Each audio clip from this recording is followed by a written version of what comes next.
Then I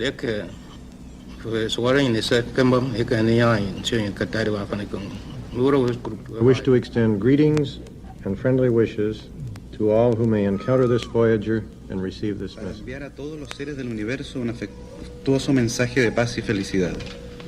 Que el futuro nos depare la oportunidad. Ook België stuurt zijn groeten de ruimte in aan boord van de Voyager. En hoopt dat deze boodschap als ook... And good luck, Pandisi Wanadipan. Salon, a member of the Committee on Outer Space, and we believe, say, this committee good for we... My dear friends in outer space, as you probably know, my country is situated on the west coast of the continent of Africa, a landmass more or less in the shape of a question mark in the center of... در کمیته استفاده صلحجویانه از فضای ماورای جو افتخار دارم شادباش‌های مردم ایران. Ni strebas vivi en pace con la popolo della tutta mondo della Vi såg en nebulosa i en tub. En gyllene dimflock tyckte vi oss se. I större tuber kunde den sig te som 1000 solars ofattbara rum. Vår tankes svindel föreställde sig att den sig lyfte högt från jorden kring. Från tid och rum, vår livsnaivitet till andra dimensioners majestät. Där härskar ingen lag av livets sort. Där härskar lagarna för världars värld. Där bölja solarna till mognad bort och klinga in i alla solars härd. En rikedom av solar finnes där. Var sol pulserar där med allt dess lag. I större solars oerhörda sken. Och allt är klarhet där och dagars dag.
As the Secretary General of the United Nations, an organization of 147 member states who represent almost all of the human inhabitants of the planet Earth, I send greetings on behalf of the people of our planet.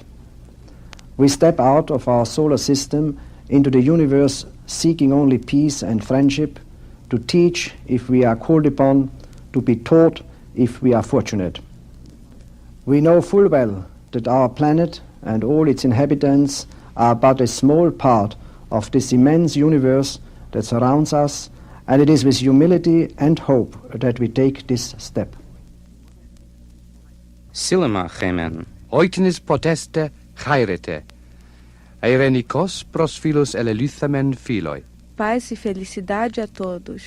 各位好嘛，祝各位平安健康快乐。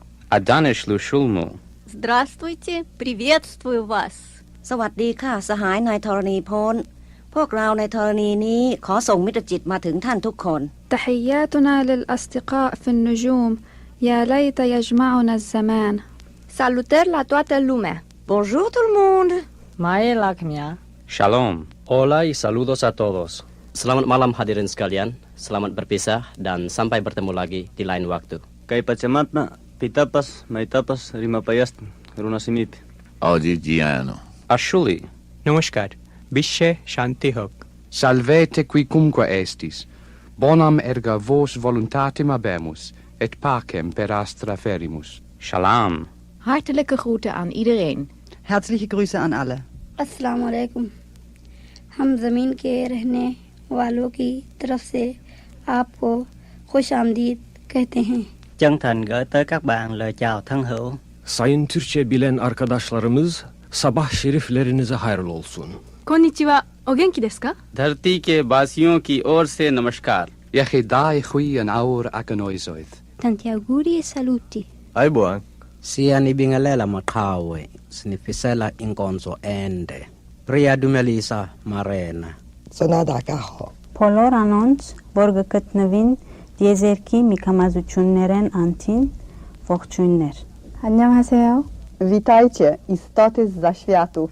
पृथ्वीवासीहरूबाट शान्तिमय भविष्यको शुभकामना.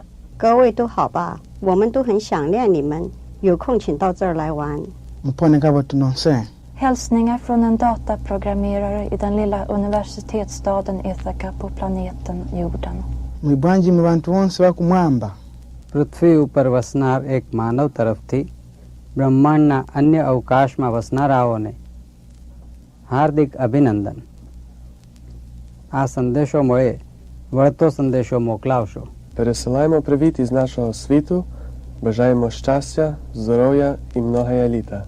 درود بر ساکنین ماورای آسمان ها. بنی آدم اعضای یک پیکرند که در آفرینش ز یک گوهرند. چو عضوی به درد آورد روزگار، دگر عضوها را نماند قرار.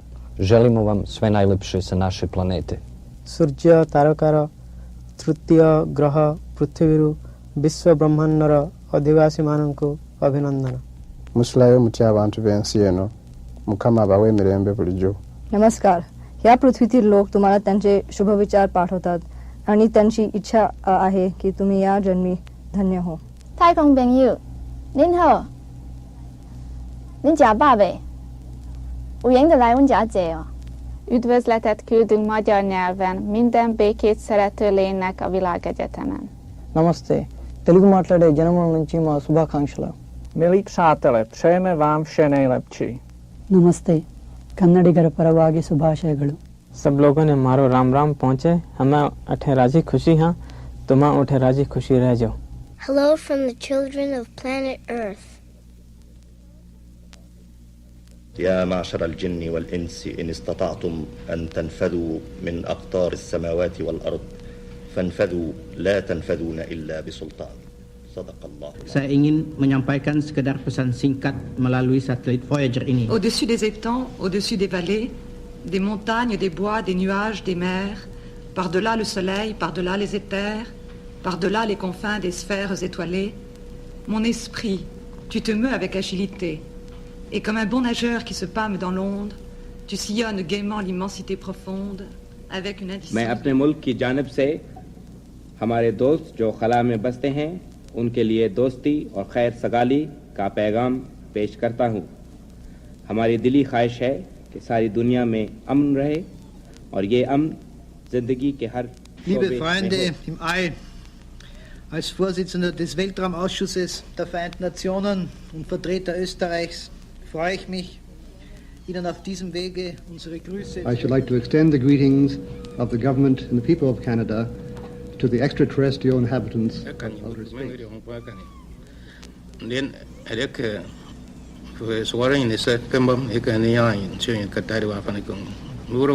I wish to extend greetings and friendly wishes to all who may encounter this Voyager and receive this message. Enviar a todos los seres del universo un afectuoso mensaje de paz y felicidad.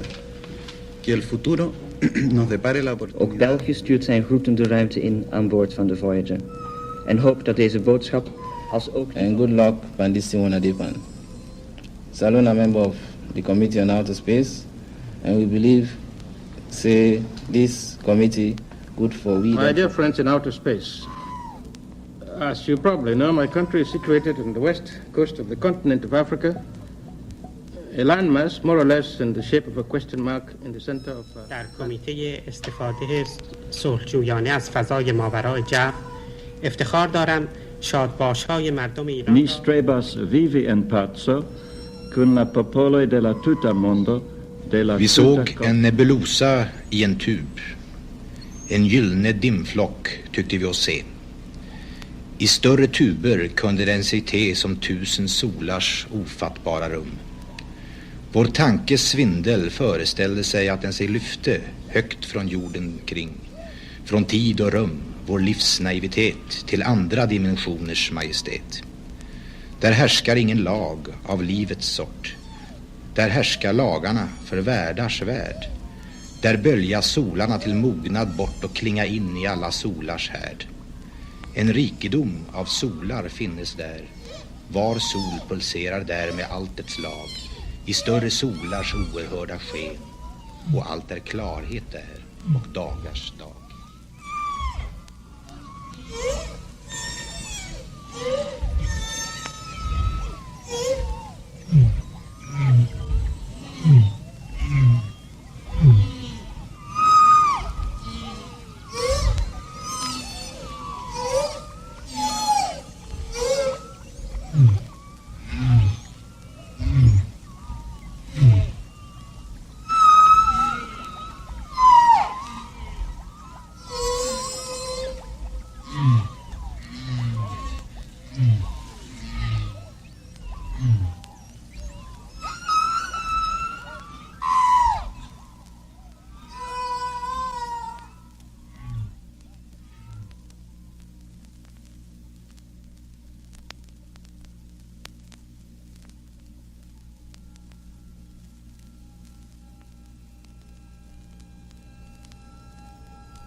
overboard.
जात कहाँ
jana cycle wapting nesrane upaha sonsoha tanka malakate jana cycle wachka nesrane upaha sonsoha pacha jalata kanyaka wapting nesrane upaha sonsoha Hacha jala kapte chakam eka chiwachka nes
As the Secretary General of the United Nations, an organization of 147 member states who represent almost all of the human inhabitants of the planet Earth, I send greetings on behalf of the people of our planet.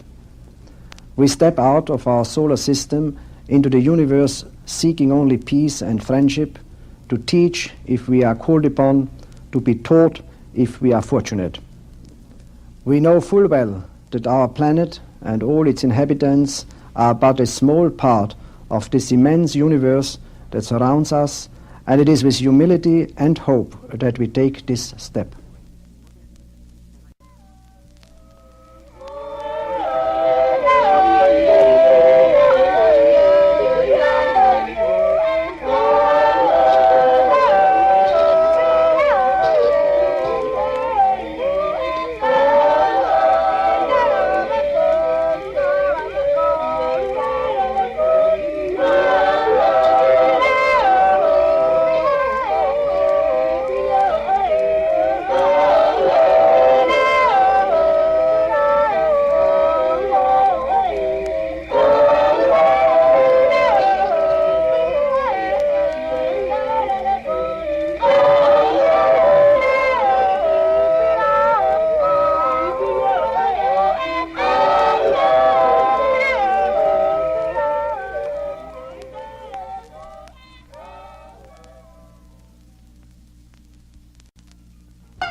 People passing by, they would stop and say, oh my.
يا معشر الجن والإنس إن استطعتم أن تنفذوا من أقطار السماوات والأرض فانفذوا لا تنفذون إلا بسلطان.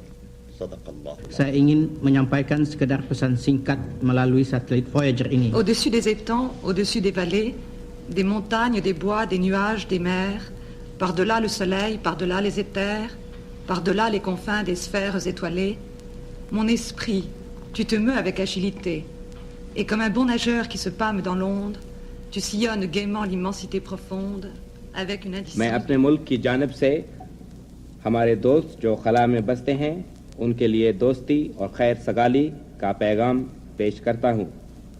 हमारी दिली ख्वाहिश है कि सारी दुनिया में अमन रहे और ये अमन जिंदगी के हर Liebe Freunde im All, als Vorsitzender des Weltraumausschusses der Vereinten Nationen und Vertreter Österreichs freue ich mich, Ihnen auf diesem Wege unsere Grüße. I should like to extend the greetings of the government and the people of Canada to the extraterrestrial inhabitants of outer space.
silema gemen. Oitenis poteste chairete. Eirenikos pros philos eleluthamen philoi. Paz e felicidade a todos. 各位好嗎？祝各位平安、健康、快樂。 Adanish lushulmu. Здравствуйте, приветствую вас. สวัสดีค่ะสหายนายธรณีพลพวกเราในธรณีนี้ขอส่งมิตรจิตมาถึงท่านทุกคน تحياتنا للأصدقاء في النجوم يا ليت يجمعنا الزمان. Salutări la toată lumea. Bonjour tout le monde. Mae lakmia. Shalom. Hola y saludos a todos. Selamat malam hadirin sekalian. Selamat berpisah dan sampai bertemu lagi di lain waktu. Kay pachamatna, pitapas, maitapas, rimapayast, runasimip. Audigiano. Ashuli. Namaskar. Bishe shanti hoc. Salvete qui cumque estis. Bonam erga vos voluntatem habemus, et pacem per astra ferimus. Shalom. Hartelijke groeten aan iedereen.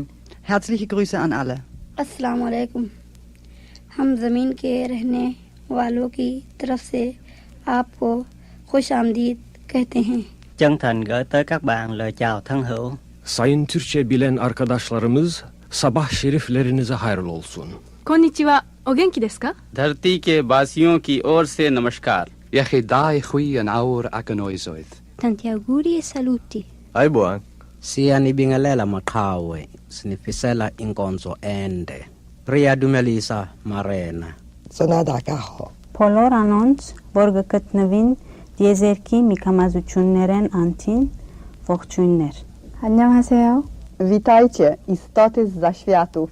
पृथ्वीवासीहरूबाट शान्तिमय भविष्यको शुभकामना.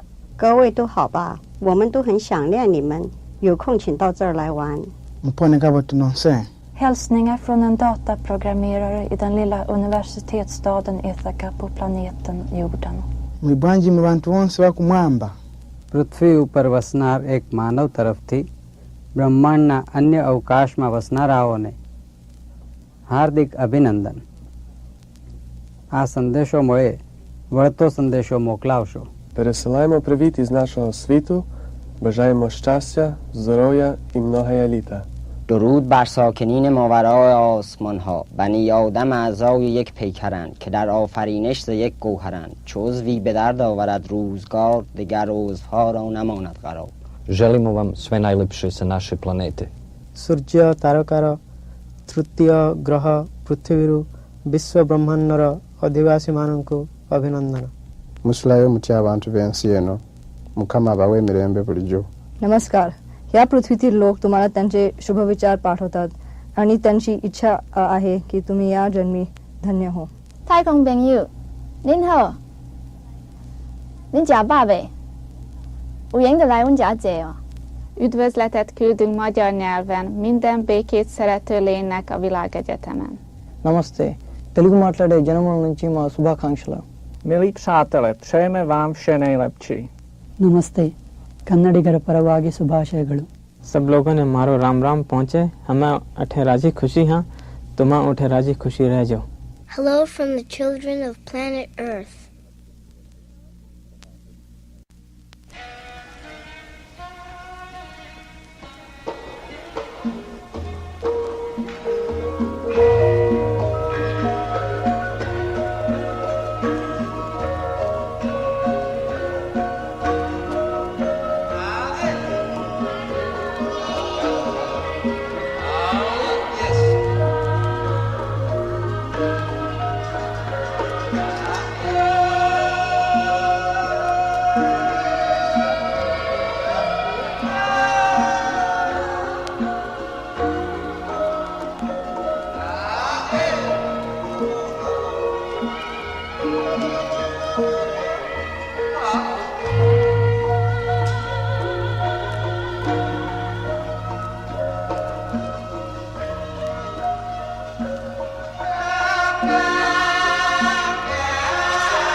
This is Voyager launch control. KSC weather on channel 20. 69 minutes, 38 seconds and counting. The loading of Centaur's 9,400 gallons of extremely cold liquid hydrogen fuel is underway at this time. The countdown for the launch of Voyager at 8:56 a.m. this morning continues to go well. The loading of the gaseous helium, which is used to pressurize Centaur's propellant tanks, is also underway and should be completed at the T-minus 60-minute mark. One final built-in or planned hold remains in the countdown. This hold is of 10 minutes duration and comes at the T-minus 10-minute mark. Weather conditions are acceptable for this morning's launch attempt. The count now stands at T-minus 69 minutes and counting. This is Voyager launch control. This is Voyager launch control. The count now stands at T-minus 59 minutes, 54 seconds and counting. The loading of the gaseous helium used to pressurize Centaur's propellants has been completed, and preparations remain on schedule for the launch of Titan Centaur 6 with Voyager 1 at 8:56 a.m. Eastern Daylight Time. This is Voyager Launch Control.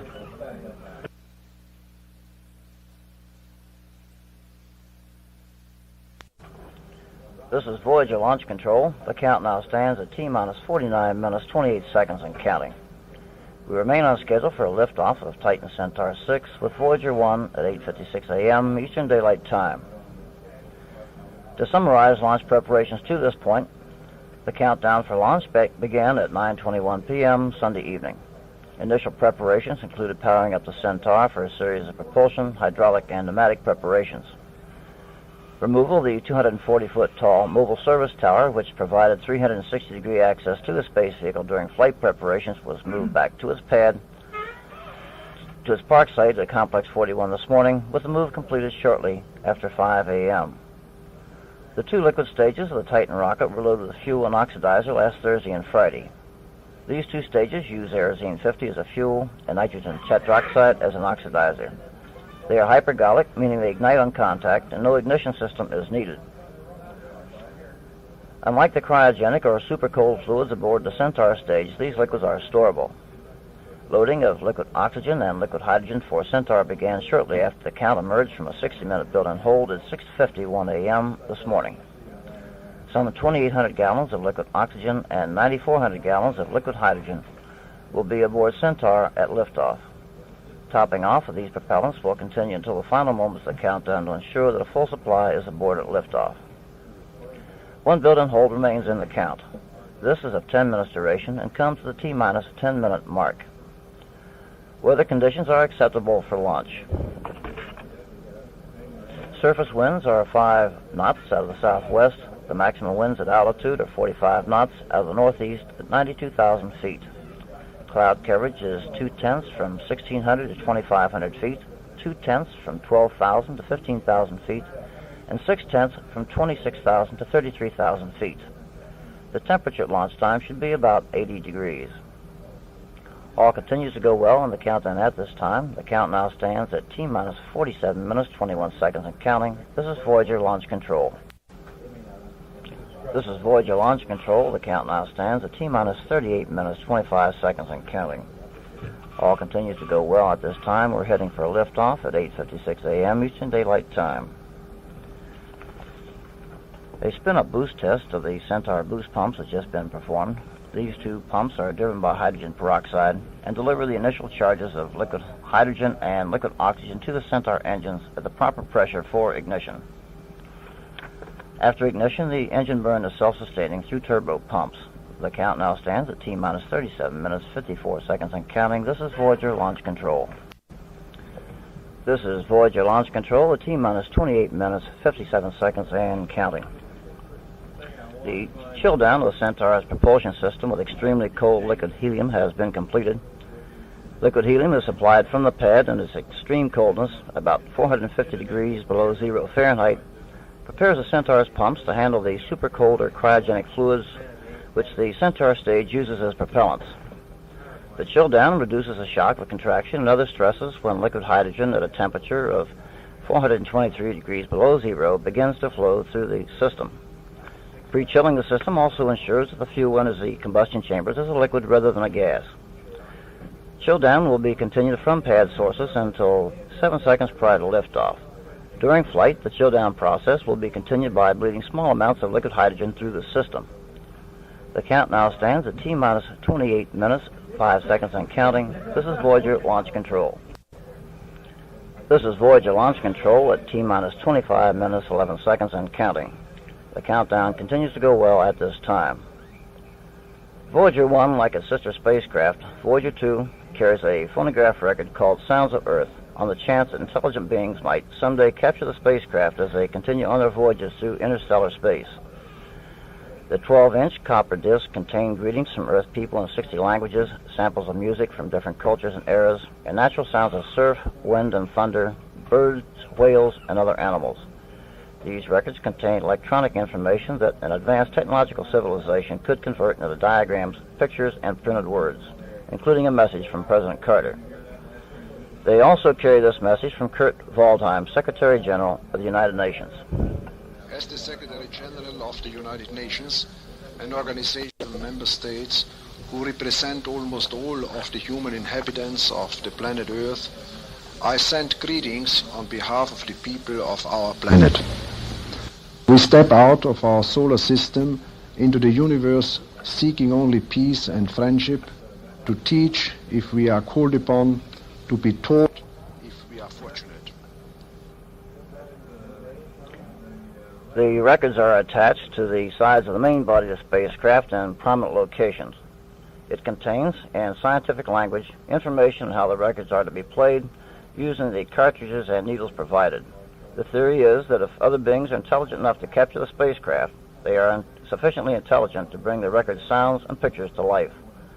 The count now stands at T-minus 23 minutes and 30 seconds and counting. This is Voyager Launch Control. This is Voyager Launch Control at T-minus 19 minutes 14 seconds and counting. The launch team has just completed a range safety command test. The countdown continues to go well. They were on schedule for a liftoff of Voyager 1 at 8:56 a.m. Eastern Daylight Time. In a scientific aside, some of us present for launch today may not be present when the Voyagers make their closest approaches to star systems outside the solar system. Both Voyagers will escape the solar system in the 1990s, traveling at a velocity of about 38,700 miles per hour. After leaving Saturn in 1980, Voyager 1 will be aiming at the constellation Ophiuchus and will make its first approach to a star in the constellation Ursa Minor 40,340 years after launch. Voyager 2 will pass within 1.1 light years, or 6.6 trillion miles, of that same star some 44,250 years after launch. About 525,000 years after launch, Voyager 1 will approach within 1.5 light years of a star in the constellation Taurus. Some 147,000 years after launch, Voyager 2 will pass within 2 light years of a star in the constellation Sagittarius. A light year is about 6 trillion miles.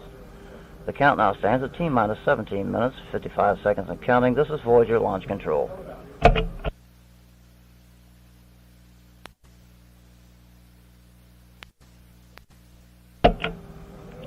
This is Voyager Launch Control at T-minus 14 minutes, 36 seconds and counting.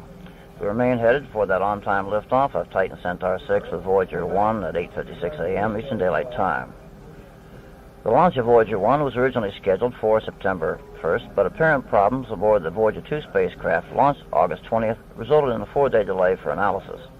Charles Colhase, Mission Analysis and Engineering Manager for Voyager for the Jet Propulsion Laboratory, has provided this analysis of Voyager 2's current health and modifications made to the Voyager 1 spacecraft being launched today. This is a status report on the Voyager 2 and Voyager 1 spacecraft. Voyager 2 is healthy and in a stable cruise mode, locked onto the Sun in Canopus. A set of star pictures indicated that its science boom is within half a degree of full deployment and offers no problem in the planned use of the optical instruments on the scan platform. The mid-course maneuver of Voyager 2, originally scheduled for launch plus 6 days, has been postponed until launch plus 54 days, but will be only 12 meters per second in size. After holding detailed reviews to understand the in-flight anomalies experienced by Voyager 2, the following corrective actions have been taken on the Voyager 1 spacecraft, scheduled for launch on Labor Day. 2 leaf springs have been added to the science boom actuator to double the deployment torque. 2 torsion springs have been added to the science boom strut, and an additional 2 torsion springs have also been added to the RTG boom strut. Fixes have been made to the onboard computer software to desensitize some of the fault protection thresholds and to fix anomalies in the attitude control computer. A major objective of Voyager 1 is to fly close to the Galilean satellite Io, passing through a region known as the flux tube, where Io blocks the flow of charged particles along the magnetic field lines of Jupiter. Good Io-intensive Voyager 1 missions exist out through launches as late as September 13, with the last chance to hit the Io flux tube on September 15. The count now stands at T-minus 12 minutes, 9 seconds and counting. All continues to go well at this time. This is Voyager Launch Control. This is Voyager Launch Control. The count now stands at T-minus 10 minutes, 30 seconds and counting. We are just about to enter that final 10-minute hold. We will punch up the command circuits so you can hear the action underway in the blockhouse.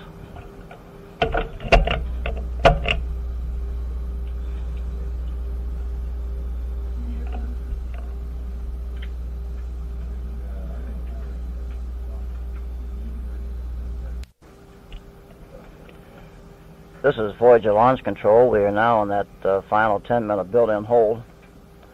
This is an evaluation period during which a number of last-minute checks will be conducted by the launch team in the vertical integration building to make certain that the rocket and spacecraft are ready for launch. The 1,800-pound Voyager spacecraft being launched today is the second of two being hurled on ambitious survey missions of the outer planets. During the Voyager's decade-long missions, they could explore as many as 15 major heavenly bodies. These include gigantic Jupiter, ring Saturn, several moons of both planets, and possibly Uranus. The twin spacecraft will be making measurements and taking close-up pictures, returning information to Earth that could shed new light on the origin and early history of the solar system and our own planet Earth. The Voyagers will swing past Jupiter at 4-month intervals in 1979 and fly past Saturn and its curious rings in 1980 and 1981. Voyager 2, launched August 20th, has the possibility of making a flyby of Uranus in 1986. Voyager 2 set a new speed record for a spacecraft when it was hurled toward the outer planets with a velocity of 32,325 miles per hour.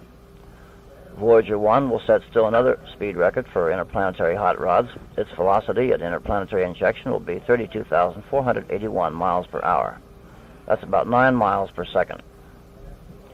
The Jupiter-Earth distance at liftoff today is 497 million miles.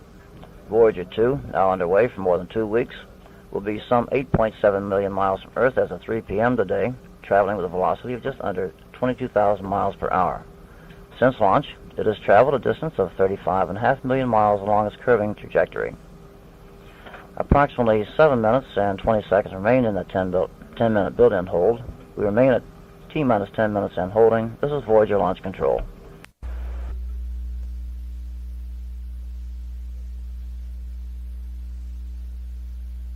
This is Voyager Launch Control. Approximately 5 minutes and 20 seconds remain in that built-in hold. The Martin Marietta test conductor will shortly be pulling the test conductors to see if the various stages are ready for launch.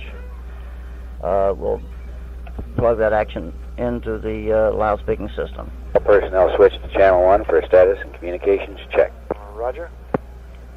All personnel switch to channel 1 for a status and communication check.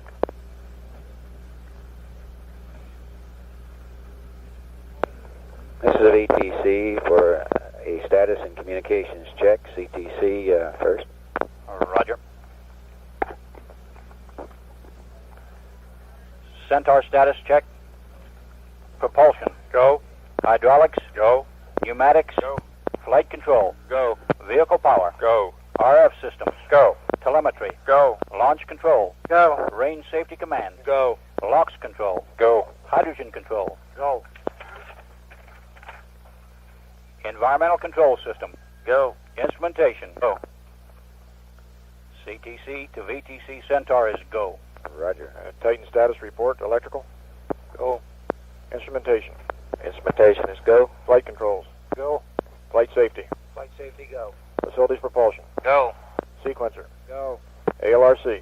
ALRC is go. LCC. Go. Quality. Quality go. Engineering. Engineering is go. VTC Titan is go. Roger.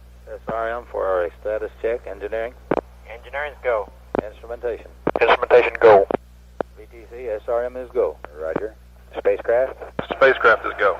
Roger. Range. Range is go. Pad safety. PSO is go. Roger. Launch director. Roger. Resume the count at the end of the built-in hold. Roger. Sequencer, this is VTC.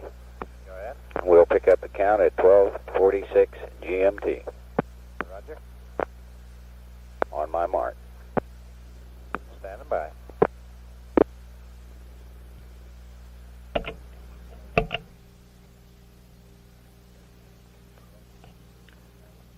This is Voyager launch control. Approximately 3 minutes remain in that built-in hold. This is Voyager launch control.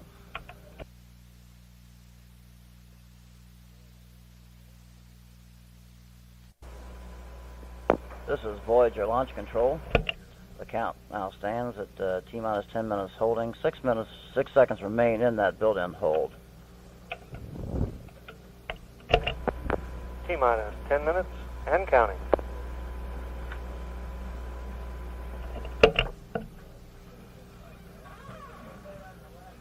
We have just emerged from that final 10-minute built-in hold. This is the 7th and final mission now planned for the very successful Titan Centaur rocket. It was a launch vehicle for the twin Helios missions carrying spacecraft in towards the Sun. It launched its twin Viking missions to Mars in 1975, and it was a launch vehicle for Voyager 2 on August 20th. Titan Centaur stands 160 feet tall, and the rocket stages measure 10 feet in diameter. At liftoff, those twin solid rocket motors will produce 2.4 million pounds of thrust. The solid rocket motors will be jettisoned at approximately 2 minutes after liftoff at an altitude of 36 miles. Those expended solid motor casings will impact in the Atlantic Ocean approximately 170 miles east of Cape Canaveral 10 minutes after launch. The Titan and Centaur stages will be burned sequentially to place Centaur and Voyager in a 105-mile-high parking orbit 9 minutes and 38 seconds after liftoff. After a 43-minute coast period, the Centaur stage will be reignited to the west of Australia for a 5.5-minute burn, which will bring spacecraft velocity up to 28,500 miles per hour. After Centaur separation, Voyager's propulsion module will be ignited and burn for 43 seconds to raise its velocity to 32,481 miles per hour. Propulsion module, mission module separation will occur 74 minutes after liftoff. The count now stands at T-minus 8 minutes, 22 seconds and counting. This is Voyager launch control. This is Voyager launch control. The count now stands at T-minus 5 minutes, 50 seconds and counting. All continues to go well, heading for liftoff of Voyager 1 from Complex 41 at 8:56 a.m. For the information of those viewing the launch from the KSC Cape Canaveral Air Force Station area, Complex 41 is located at a distance of 20,000 feet from Press Site 3 to the southeast of the Vertical Integration Building. The distance from the launch pad to the NASA Causeway viewing area is approximately 27,000 feet. It is about 12 miles to Jetty Park at Port Canaveral and to Titusville, and about 15 miles to Cocoa on the mainland. The count has now reached T-minus 5 minutes, 10 seconds and counting. All continues to go well at this time. All continue to look well at this time.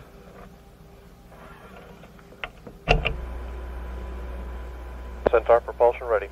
Roger. Environmental control ready. Roger.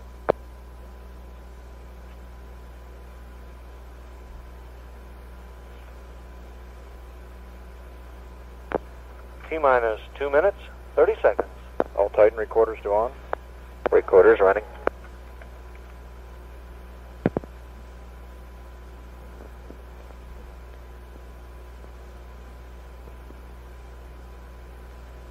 T-minus 2:15. We are rating a range clearance to launch.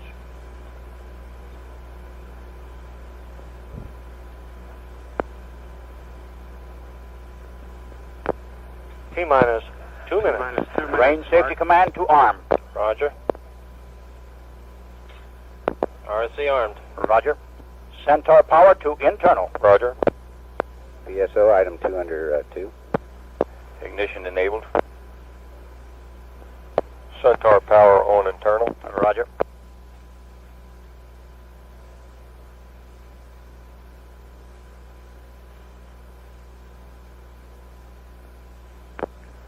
$90 seconds.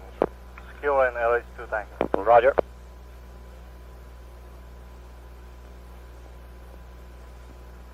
Hydrogen systems ready. Roger. 75 seconds. Pneumatic tray. Roger. Securing center lock stopping. Roger.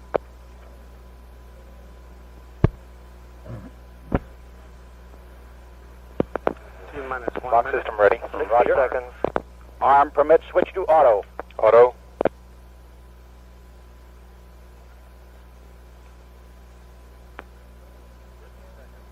Launch directors, go. Centaur to launch permit. We have a verification of a green or no holds light on the launch control console, clearing the way to go to automatic sequence at 32 seconds. Launch sequence started.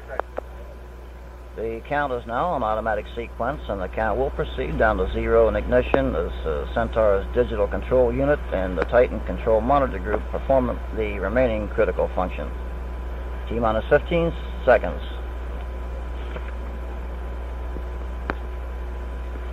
T-minus 10, 9, 8, 7, 6, 5, 4, 3, 2, 1. MDS. We have ignition. We have a liftoff.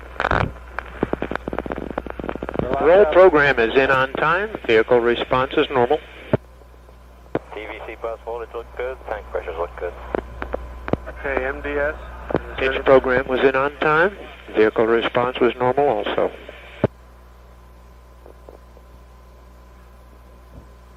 Very smooth flight. Very, very small attitude disturbances. Report a very smooth flight so far, no problems at all.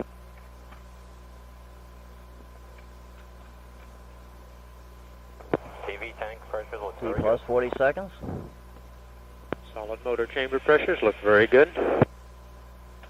Very smooth flight. Very smooth flight so far, no problems at all. Vibration levels appear to be very low. T plus 1 minute. DCU appears to be performing normally. Vehicle response remains very light, very little steering. Everything looking very good so far, no problem at all.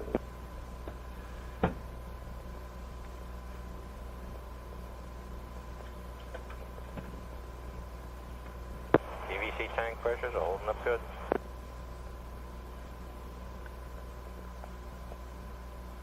Go ahead. The hydrogen vent valve has been opened on time. Things still going very smooth, no problems at all. VIB safety, copy. Forward bearing reactor has been jettisoned, or has been activated, separated. Release has been activated, Mark 1, everything going good. We have shut down of the solid rocket motors. Solids have shut Start off. system securing center. Safety 1, this is We've VIB ignited safety. the Titan stage 1. There's separation. Chamber pressures look very good. Locks and hydrogen tanks have been vented. Separation is been We have confirmed. jettisoned the boosters from the Titan. Hydrogen tank is vented. T plus 2 minutes 20 seconds.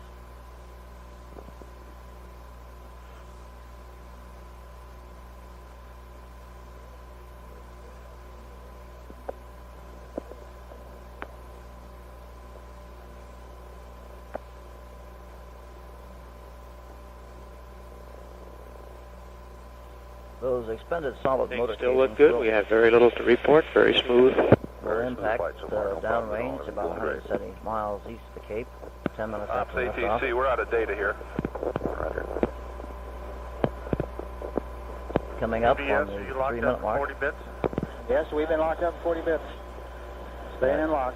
Titan first stage continuing to perform very well, putting out about 470,000 pounds of thrust. The Titan stage still burning well.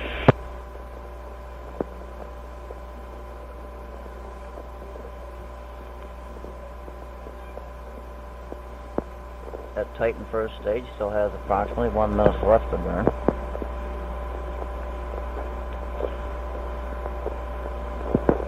Everything's still looking very smooth. Forward seal has been released on time.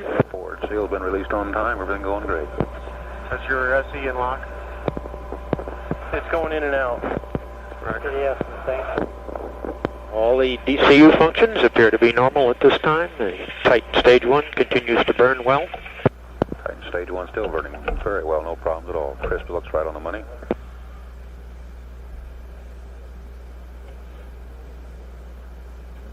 T plus 4 minutes. About 15 seconds left to burn.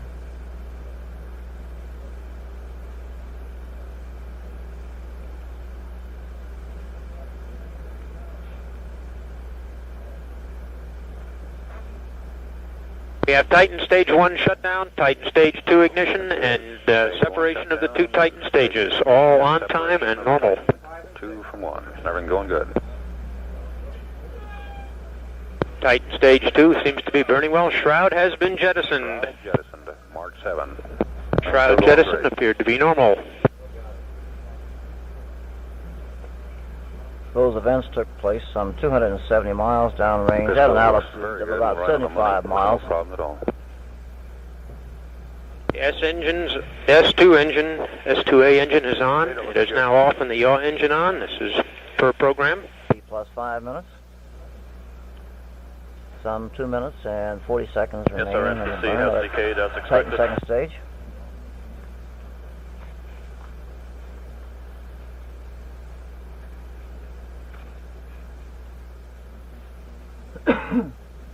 Titan Stage 2 still burning normally. Everything's still burning normally, looking very good on the crisp. Yes, just had a glitch in the data there. The Y1 engine is off and Y2 is on. We're locked back up. Roger. And the Y2 is off, all on time. Events occurring right on time, no problem at all. Crisp still looks very good, right on the money.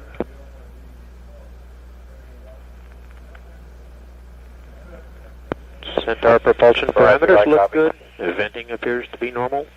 DCU functions appear normal. T plus 6 minutes. Stage 2 continues to burn well.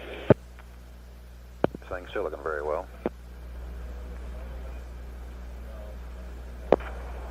PSO to VTC. Go ahead.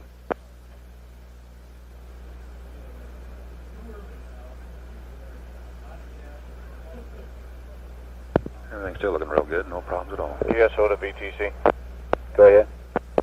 Preliminary look, looks like we got a clean pad. The locks and the hydrogen farm looks good. There's no sign of a fire. There's so far going through this south gate. The only report was that we still have water on. Roger, it'll stay on for another 4 minutes here. Understand. And that was a report on the pad condition at Complex 41 after liftoff. We're coming up on everything looking very well so 7 far, minutes. No problems at all. On my mark. Mark, 7 minutes. Continues to burn normally. 40 some seconds remain until shutdown of that Titan second stage.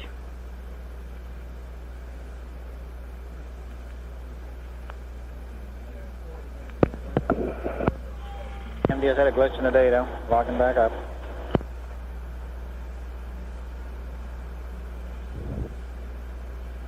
Boost pumps have started. Centaur boost pumps have started. Vehicle is pressurized. Out of sync. Centaur is pressurized. FDS out of sync. Roger. MDS bit synchronizer is locked. At 40 bits. FDS resync. FDS back in lock. SPIB safety. Have Titan shut down. Shutdown. We have Titan Centaur separation. We have Titan Centaur separation. We have pre-start on the Centaur. Centaur's got pre-start.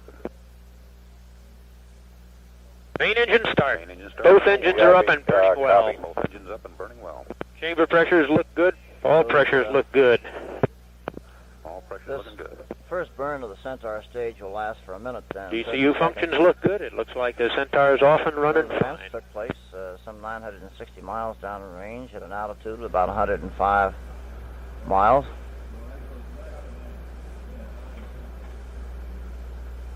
DCU continues to look good. Everything's still looking good, no problems at all so far. The DCU is the Centaur's guidance unit.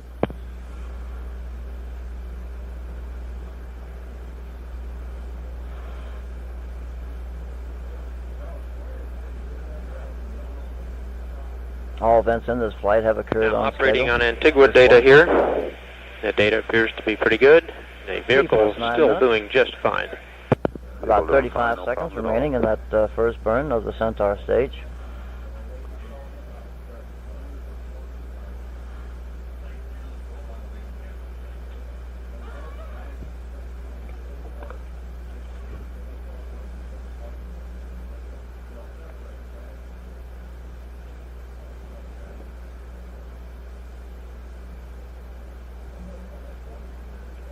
T plus 9 minutes, 30 seconds. Just a few seconds away from Centaur shutdown. The pitch and yaw engines have all been turned on per program. Pitch and yaw engines are on per program on a Centaur. Everything looking good. The engines are all off on time. All engines off on time. Looking good. We have MECO, main engine cut off. Centaur, main engine cutoff has been confirmed. MECO appeared to be normal. Centaur and Voyager are now on a 105-mile-high parking orbit, heading down over the South Atlantic on a trajectory which will carry them south of the tip of Africa, and again to the north and the west of Australia. All events in this flight have gone on schedule to this point. The vehicle performance, based upon the telemetry data, looks very good at this time. We appear to be in a normal coast. Centaur looks like a normal coast. Everything looking good. TS3 sync. Those reports you hear this are is coming from launch direct on channel 1. KSC's Expendable Vehicles Directorate. PTC. Are you on 1? Centaur and Voyager 1 are now in a the press conference for this order. one, safety, press conference is going to be 2 hours after launch, which would be 11. T plus If everybody could 10 make it, minutes I and thought we'd 55 try to seconds have as the Voyager launch control. debriefing for the test team at 10:30 over in the mission.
This is Voyager launch control at T plus 20 minutes and 20 some seconds.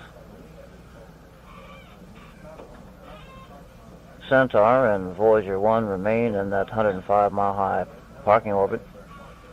Approximately 32 minutes remains before we have the restart of the Centaur stage. All continues to go well at this time. This is Voyager launch control at T plus 20 minutes, 49 seconds.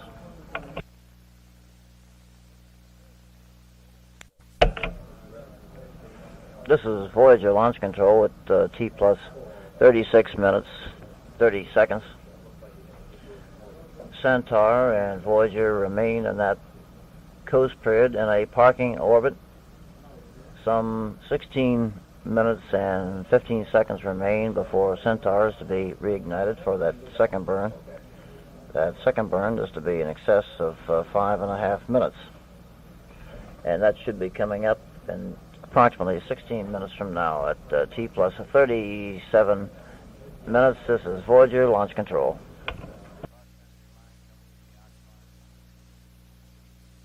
Please. This is Voyager launch control at T plus 43 minutes and 46 seconds. Centaur and Voyager are now in that coast period off the west coast of Australia. Just 9 minutes remains before the restart of the Centaur upper stage. That burn will be tracked by Araya aircraft.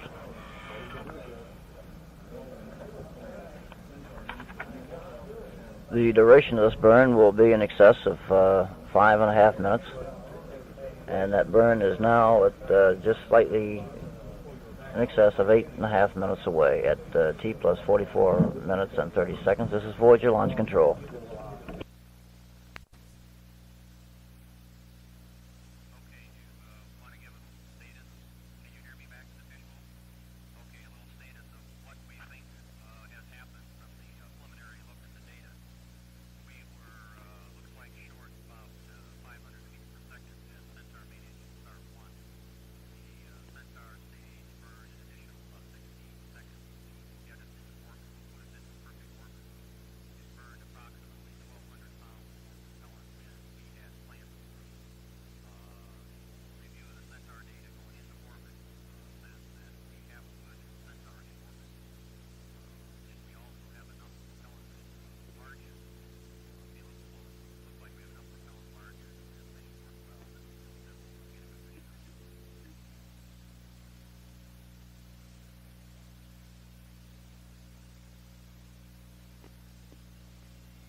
This is Voyager Launch Control with T plus 51 minutes and 50 seconds. We're just about 1 minute away from the restart of that Centaur stage. We'll press up the command channels coming back so you can hear what they're saying as we near that burn. Synchronizer is locked up here now. It's been flicking around, now it's locked up.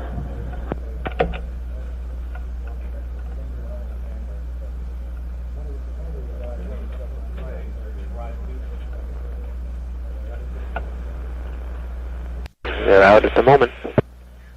I was trying to punch up Skip Mackey. He picked up. Now they're back in.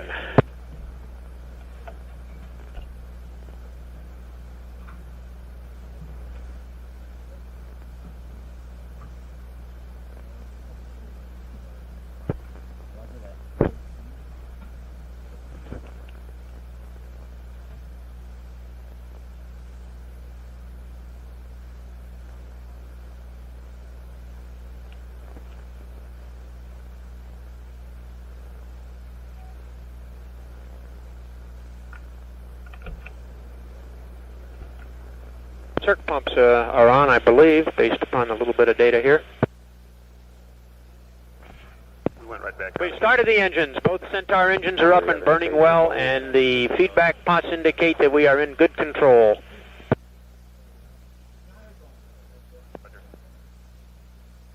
Back in lock. That was Skip Mackey confirming Centaur reignition. This burn should be in excess of 5.5 minutes. That burn was started to the northwest of Australia, being tracked by a Raya aircraft. A little piece of data here indicates that the guidance has been enabled and is steering the Centaur at this time, and the vehicle looks very good.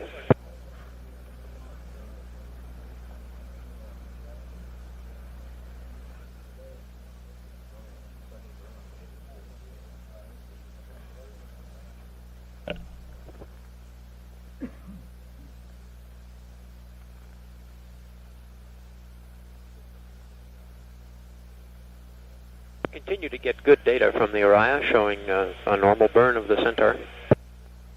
90. Very good. Engineering 72.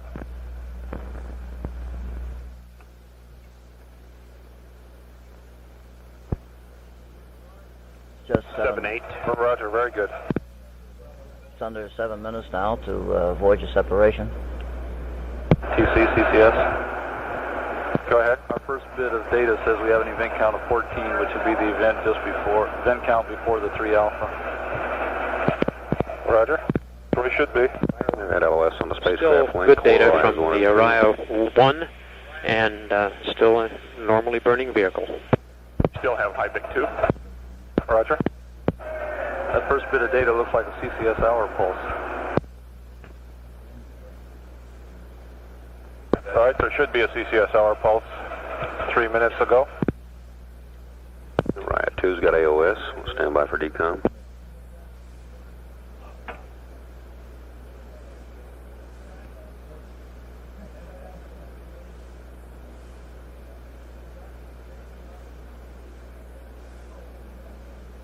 Still showing good Orion 1 data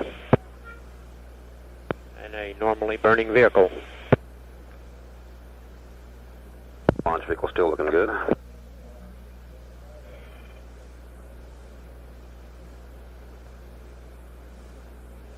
Skip, do you get an overlap with Orion 2 so that we know that they'll be up while we still look at Orion 1?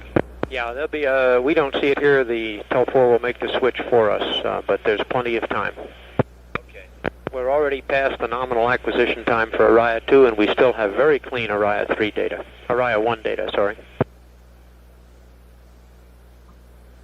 We have burned 3 minutes on the Centaur and can continue to burn well. We have had LOS, Orion 1. Orion 1 has lost signal.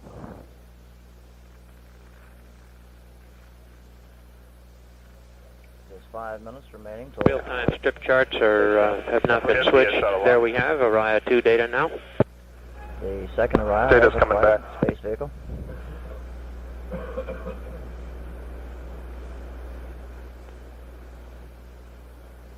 Everything we can see down here, Ops, looks good.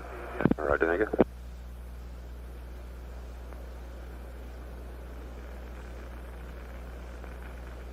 MDS headed Which.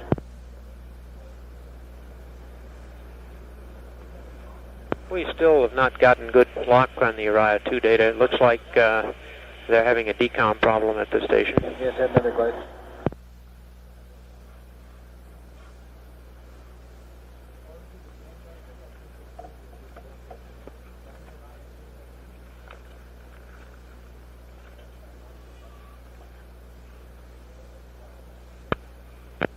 Still no Uriah 2 data to look at. Understand they have the signal, but we're not getting it here.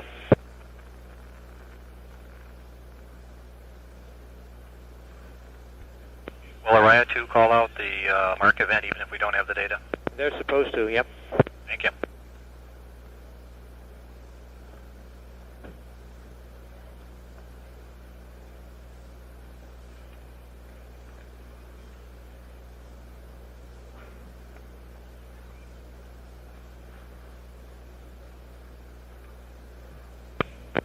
We're having Teleforce switch among all the available sources looking for something that's coming in good, but at this time we don't see any data.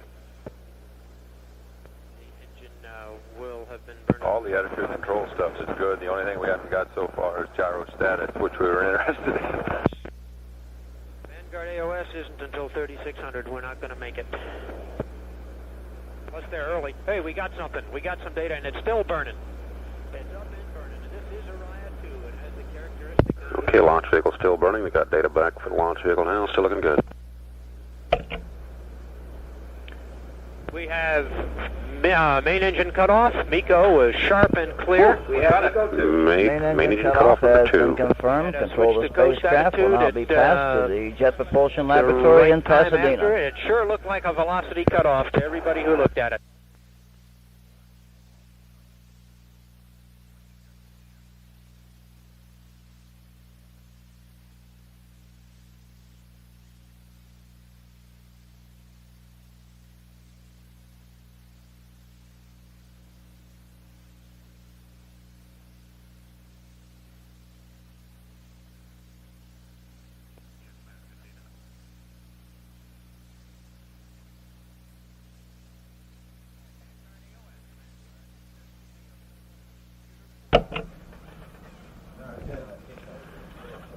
Confirmation of the shutdown of that Centaur final stage has been confirmed. Control of the spacecraft now passes to the Jet Propulsion Laboratory in Pasadena.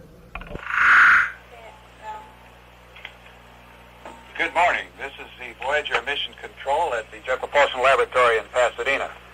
I'm Alan Wood, and we have the good fortune this morning to have with us again Ron Draper, who is a mission analyst for the Voyager and Voyager Engineering Design Chief. We're coming up now on the spacecraft should be aligning itself, the Centaur should be aligning itself for the separation of the spacecraft from the Centaur. The purpose of the alignment is what, Ron? Simply to get us started in the right direction. And when we then get the separation event, the springs push us off, and we then are on our own, and we then stabilize again on that attitude that the Centaur set us up on. Then we take over, and shortly thereafter we will ignite the 100-pound engines, 5-pound engines for control, then ignite the solid rocket, which really injects us on our own orbit out to Jupiter. The next event will be the turning on of the command and computer subsystem clock, which is the master clock on the spacecraft that times all of the events for the whole mission. As a matter of fact, that clock will actually, once it's started by the Centaur, will cause us to fire the separation event itself, and we then separate on our own right from the vehicle.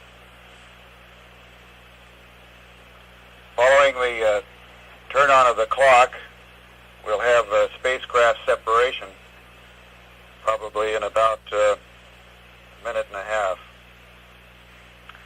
That's right. Now, shown on the hard copy at this time is a photograph showing the spacecraft in its launch configuration. And the science boom and the RTG booms are both down next to the side of the spacecraft to give it strength to protect it as we then inject it in its orbit. Separation takes place at this location between an adapter that we build to go to the Centaur and the spacecraft itself.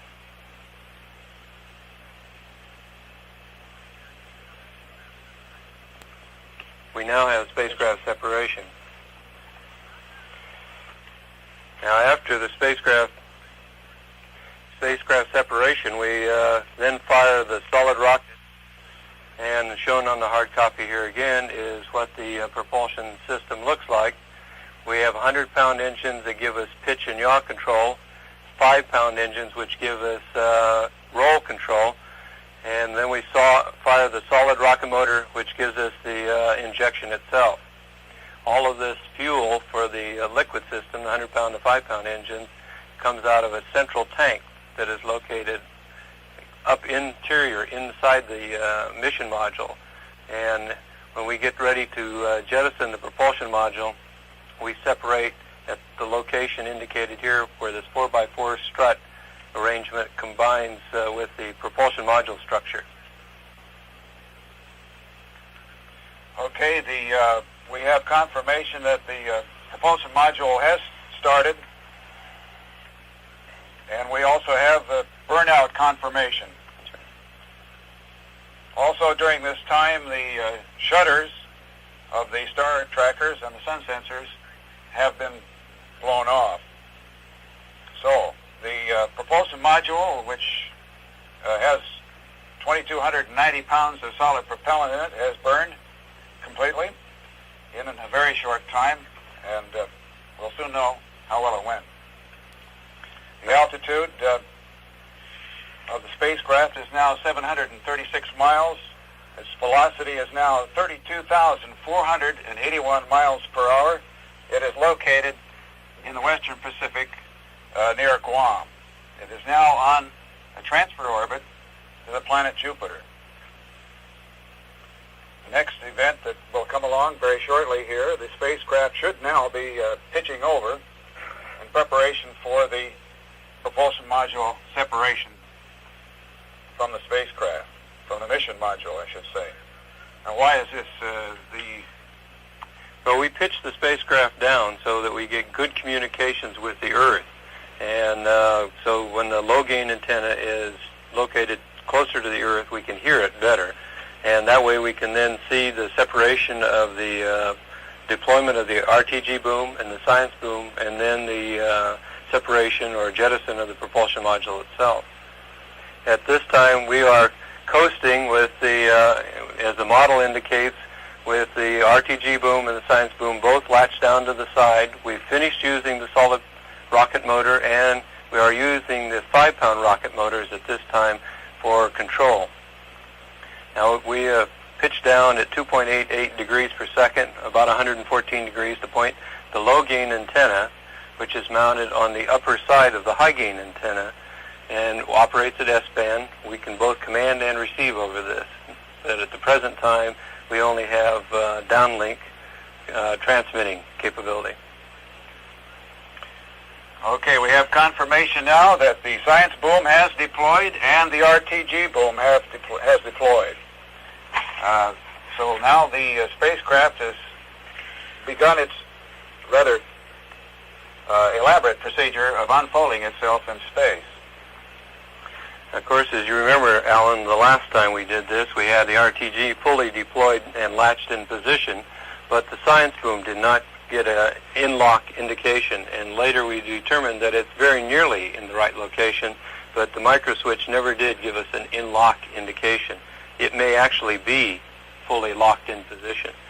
On the photograph now, on the hard copy, we actually see all of the booms deployed. At this time, the PRA and PWS science instruments antennas and the magnetometer boom have not yet deployed. So presently we have the RTG boom starting deployment and the science boom starting deployment, and we will get an in-lock indication for each of those shortly.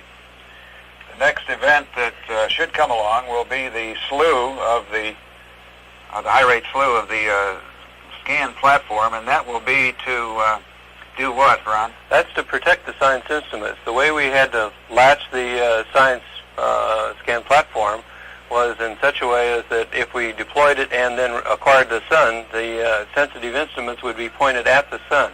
So we rotate the scan platform around so that it looks at a science calibration target, gives it a place to hide as we do the sun acquire maneuver.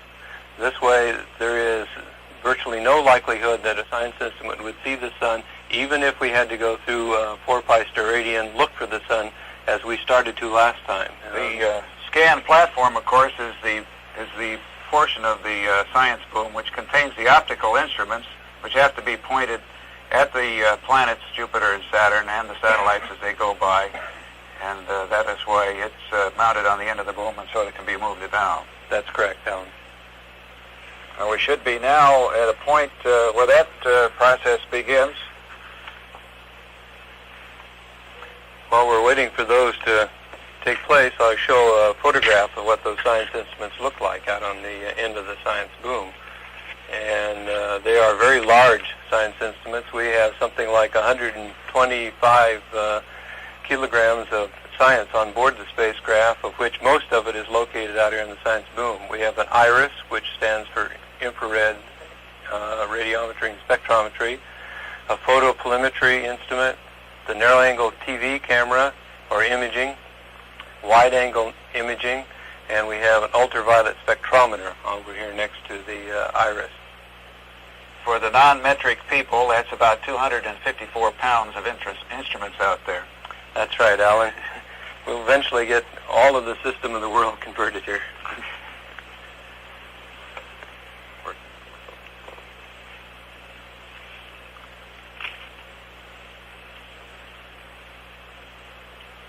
The next event after the slew of the platform will be the propulsion module separation. And we are now launch plus 1 hour, 9 minutes, and 13 seconds, and the altitude of the spacecraft is now 2,732 miles, traveling at a speed of 29,953 miles per hour. It is going away from the Earth very rapidly. In fact, it passes the moon. It will pass the moon approximately 10 hours, I believe. Is that right, Ron? It's about 8 hours. We're actually really moving. Faster than that. That's right. It's a much faster trajectory than the Voyager 2, which was launched on August 20th. Now, at this time, we started off with the spacecraft total weight, including the adapter, 4,589 pounds, and we left with the Centaur an adapter that weighed 104 pounds. That gave us a total of 4,485 pounds, which we separated from the Centaur. And then we burned the solid rocket motor, and we're left with 350 pounds that were in the propulsion module when we jettisoned it. At the time of jettison, then, we are left with 1,820 pounds of mass, which we are injecting on orbit all the way to Jupiter. Very good. I think now we'll check out for a few minutes. This is Voyager Mission Control. Out.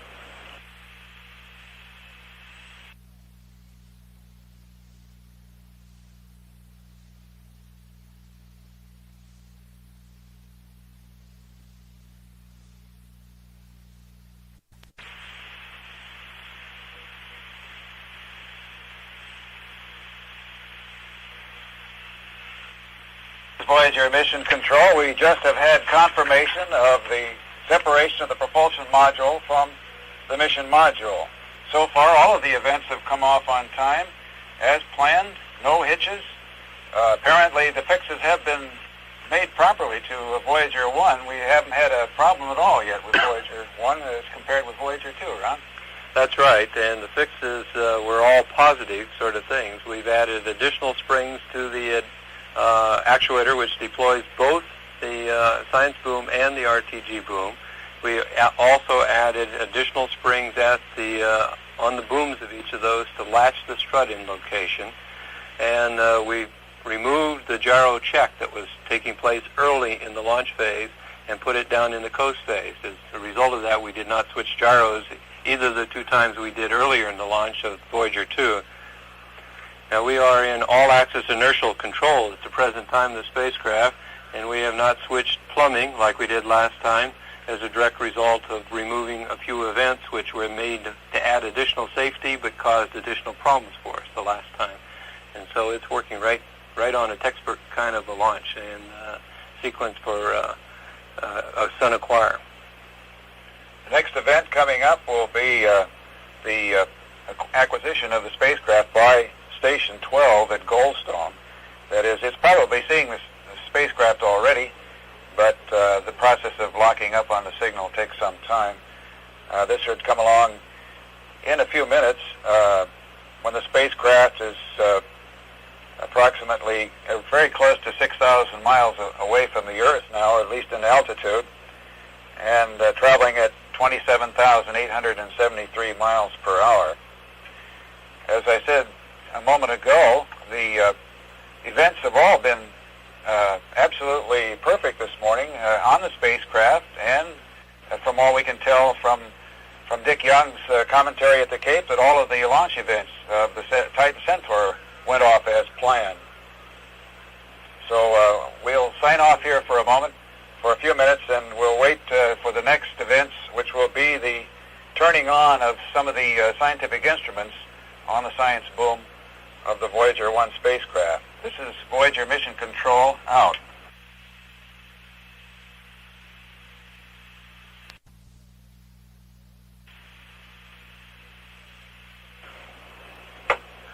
This is Voyager Mission Control. We now have confirmation that the station at the Goldstone, Station 12, is now in two-way lock with the spacecraft. We also have confirmation that both of the latch springs, the latch micro switches, have sent signals to the ground that they are in place. The booms, both booms, are fully deployed with the struts locked in place, and that's another milestone for Voyager 1 performance over Voyager 2. The next event will be the turning on of some of the science instruments. First off will be the plasma wave instrument, and that's located on the same side of the spacecraft as the RTG boom. Is that correct? Am I correct on that? That's right. The plasma wave instrument is located above the electronics module on the bus, and is a very simple small box which contains a receiver indicated in the photograph on the hard copy. It's an instrument that weighs a little over 3 pounds, takes a little over 1.1 watts to operate in cruise and 1.6 watts to operate in counter. And it's really a receiver that looks for electric fields of plasma waves over a frequency range from 10 hertz to 56.2 kHz. That's mostly plasma from the sun. That's right. And it has 16 different channels that it steps in frequencies to analyze, and then we have an additional waveform analyzer that we put on at encounter times and give it very high data rates at those times. Yeah. The next instrument to come on following the plasma wave will be the low-energy charged particle instrument, which is also measuring particles coming from the sun. And do they follow the magnetic field lines as the plasma wave does, or is it a different kind of radiation from the sun? Is it a straight line, or is it float by like a wind, or what? I believe, but I'm not a scientist, that these particles are on the magnetic lines coming from the sun. And this instrument has a little turret that rotates, and is indicated here on the hard copy camera. The upper part are the detectors, and they move with optics which look for the electrons and for ions, and then on the top is another set of apertures which look for particles coming perpendicular to those. Now this instrument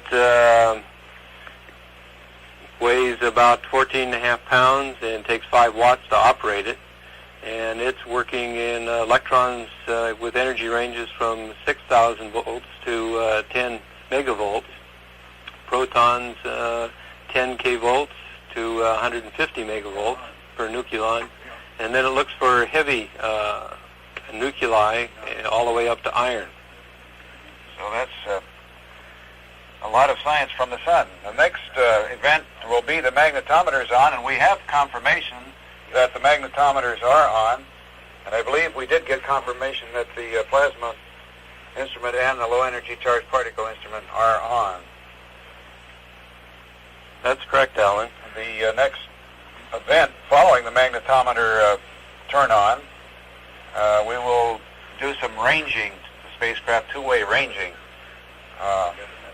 which will begin the accurate measurement of the location of the spacecraft and start the process of plotting its course accurately to Jupiter, performing maneuvers and so forth along the way. And then following that will be the release of the magnetometer boom.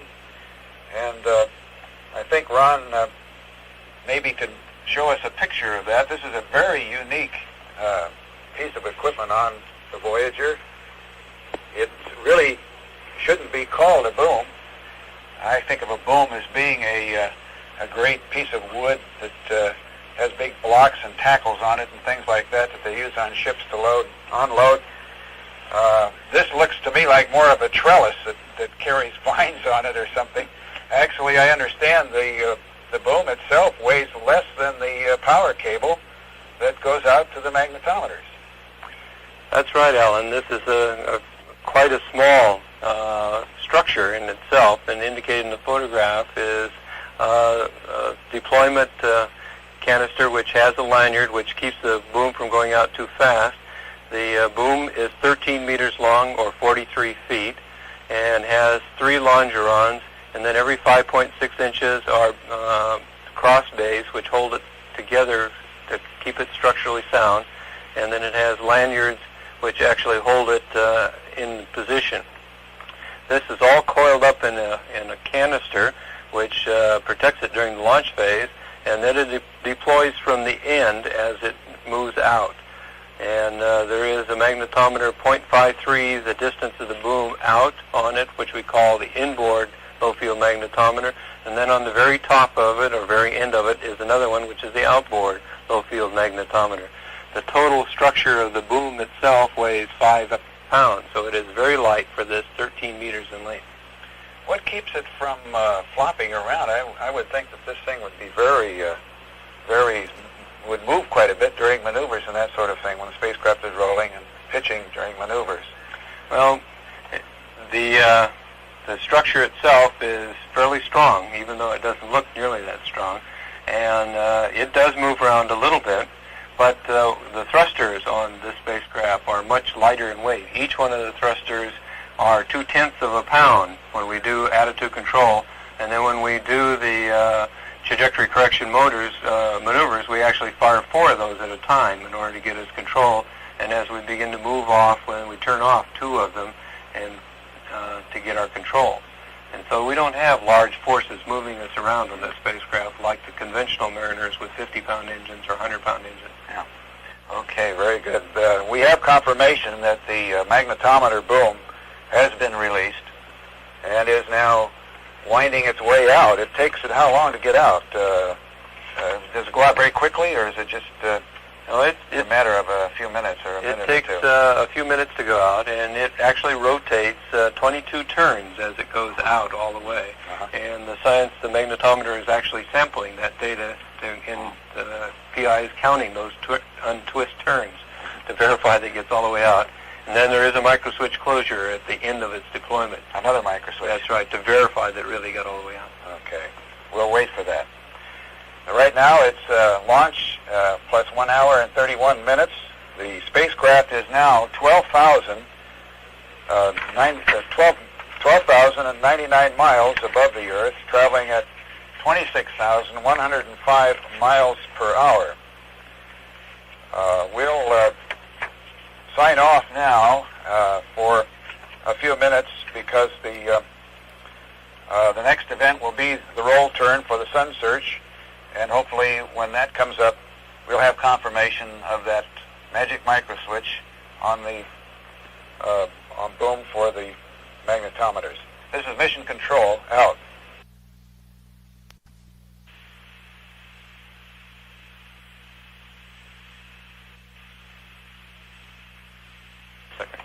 This is Voyager Mission Control. We have confirmation that the magnetometer boom is extended. We are now coming up on the start of the roll turn for the sun search. The roll will last for about 3 minutes, and it will be followed by a yaw turn of approximately 6 minutes. This is to align the sun sensors in the proper direction to view the sun, which will put the spacecraft in a stable position, at least in one axis. And then there is a slight offset built into this so that the sun sensor is not looking directly at the sun. It can't do that, as I understand it. Is that correct, Ron? So what we actually have is we will start this minus 14.5 degrees, which will bring us around, and then we'll yaw minus 51 degrees, and that'll point us directly at the sun. But as soon as we have sun acquired, and then we start doing the Canopus acquire, at the conclusion of the Canopus acquire events, we will then bias the spacecraft off 11 degrees in pitch, 11 degrees in yaw, which will point the low-gain antenna closer to Earth, improving our communications, and also having the sun sensor look at a part of the sun look at a part of the sun sensor, which we only use during the early part of the mission, which with this intense sun that we have now will only do any damage that it does at that point, as opposed to part we need out of Jupiter or Saturn. Now, we will have good communications, however. Even though we're pointed towards the sun, the low-gain antenna will be able to transmit data from the spacecraft. That's right. Now, we have indication from the magnetometer people that the boom was deployed as we expected with the right number of turns and is fully deployed. Very good. So, Voyager 1 has been performing almost flawlessly this morning, except we had one minor glitch. There was a plumbing swap a while back, which means that the one set of thrusters was switched to the second set of redundant thrusters. What does this mean to us? Well, because we've only had one, that's not really a serious problem. We've either got an indication of too many thruster firings during the period of time as we were stabilizing, or we got a slightly larger turn than we would have expected, and either one of those two will cause us to switch from one set of plumbing to the other set. And if we were to get a similar event again, the next time we would switch to electronics, or HIBIC as we call it, and rather than the plumbing. And as we had on Voyager 2 when we launched it, we went through that stage several times and still successfully were able to get stabilized on the sun. Yeah, we all remember that very well, I guess. So, we should now be at the end of the roll turn for the sun search part of this. The next event will be the yaw turn, and then hopefully the acquisition of the sun. So we're going to sign off now for a few minutes. This is Voyager Mission Control, out.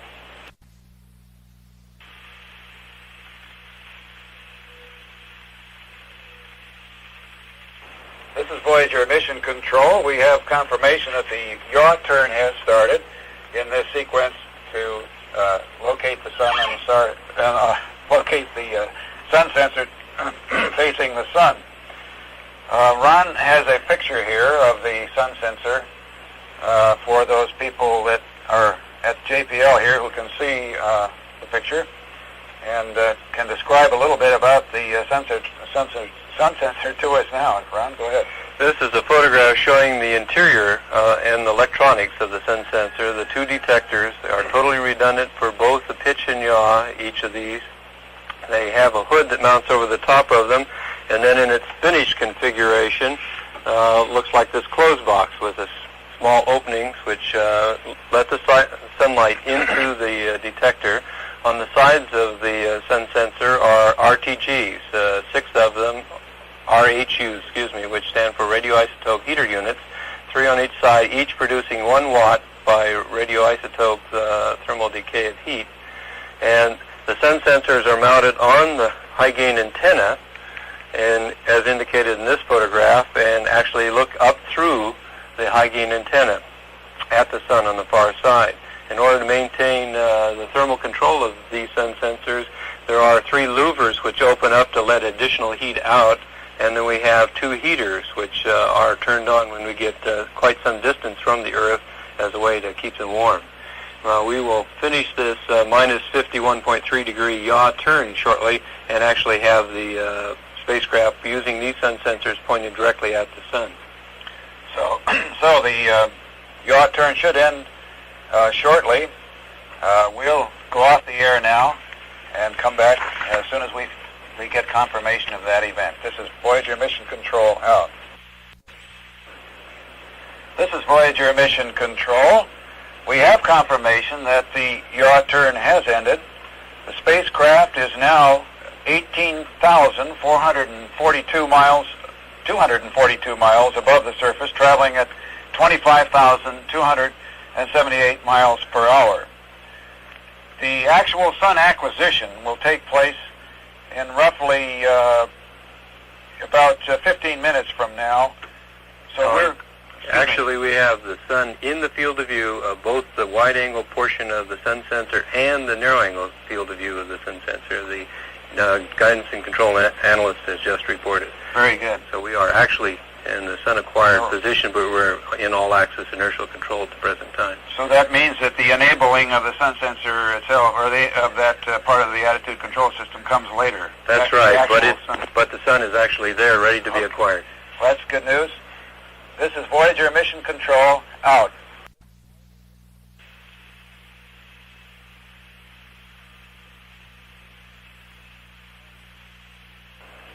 This is Voyager Mission Control.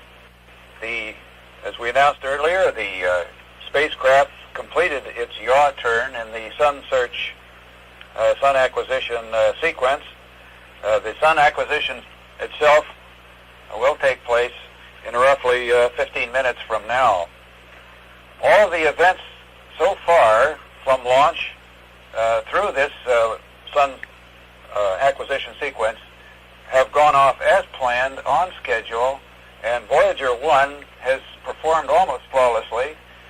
We can say now for sure that the fixes and the changes that were made following the Voyager 2 experiences have worked, and I think everyone is quite pleased. In a few minutes, we will have a press briefing down at Kennedy Space Center for a wrap-up on the launch events down there. In the meantime, while that is going on, we will have some other instruments on the Voyager 1 turned on. The planetary radio astronomy instrument will go on, and its antennas, which are about 33 feet long, or 10 meters, will be deployed.